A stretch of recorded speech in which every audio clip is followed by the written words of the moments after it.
So I'd like to do a brief overview on bone health, and then we'll go into some specific nutrients that directly affect bone health.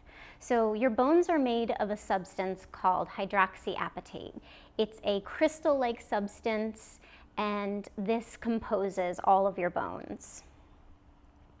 Your bones will grow and strengthen up until about 30 to 35 years of age, and that's the age where you reach your peak bone mass, and then bone mass will slowly decrease for the rest of our lives. So one of the biggest factors affecting our bone health is our diet.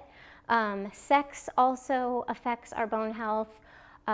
Women tend to have weaker bones as we age just because estrogen really affects bone mineralization. So after menopause, when there's a really steep drop in estrogen, we'll start to see some bone demineralization there. Some medications can also affect bone health, as well as substance use like tobacco and alcohol. So there are a lot of things that you can do to keep your bone matrix healthy, and we're going to discuss some of those today.